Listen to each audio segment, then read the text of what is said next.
Thank you, Madam Deputy President. I reference the Attorney-General, Senator Cash's response to my question on freedom to protest under the body of Australian law. Senator Cash fluffed on about what is in fact a basic element of our democracy. What she seems to have forgotten is that there is an overarching principle here. The right to freedom is a basic, inalienable right that our body of law has been formed around. Our laws reflect our Christian heritage and should always do so. Our governing document, our national constitution, for instance, in its preamble references God. Without being presumptuous, and while I'm not a biblical scholar or churchgoer, perhaps I should have asked myself earlier than this a fundamental question. What would God do? It turns out that the Bible is quite clear on the issue of freedom. From Galatians 5:1, it is for freedom that Christ has set us free. Stand firm and do not let yourselves be burdened again by a yoke of slavery. In this epistle, Paul was urging the new churches he had founded in Galatia to stand against those who were trying to subvert the freedom Christianity had given. Paul's epistle to the faithful in Galatia could have been written today.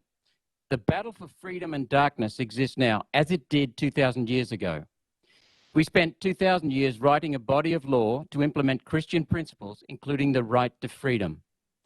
These freedoms were first enshrined in the Magna Carta, Libertatum, literally the, quote, Great Charter of Freedoms, that the head of the church at the time, the Archbishop of Canterbury, wrote in 1215. Our Attorney-General has demonstrated not only a lack of understanding of man's laws, she has failed to demonstrate an understanding of God's laws.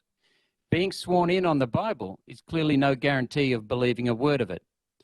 While eminent biblical scholars advise that the Bible is properly understood in context, how could the Attorney-General not have looked this up at any time in the 5 months the Senator has occupied her role? 5 months of widespread and sustained media and social media conversations around the right to protest, and the Attorney-General, the highest law officer in the land, was missing in action.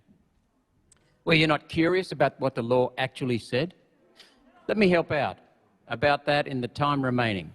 The Magna Carta was written in response to King John exercising his powers using the principle of vi et voluntas, which translates as force and will. The making of decisions that were above the law and then using force to create compliance. Much like parliaments around Australia are doing right now. Lord Denning described the Magna Carta as, quote, the greatest constitutional document of all times, the foundation of the freedom of the individual against the arbitrary authority of the despot.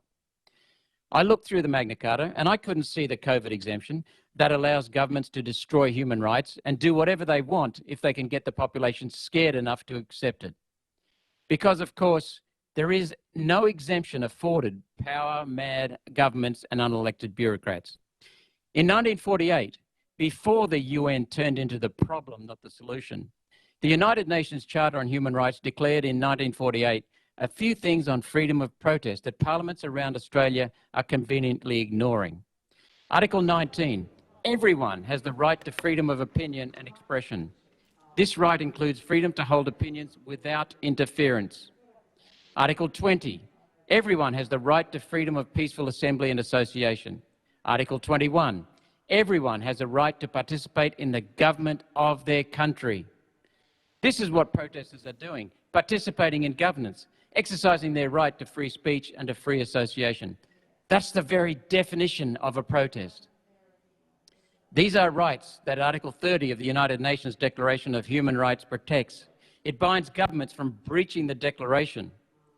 It would appear that the Prime Minister and the Premiers are seeking to wind back our freedom, our right to freedom, to that which existed prior to the year 1215, to give themselves the powers that King John used force to exercise.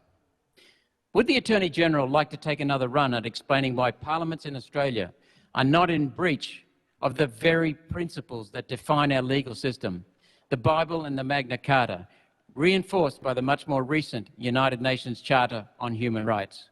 And I wonder what Monica is thinking, languishing in jail, with the promise that she can get out, providing she renounces her membership of a political party.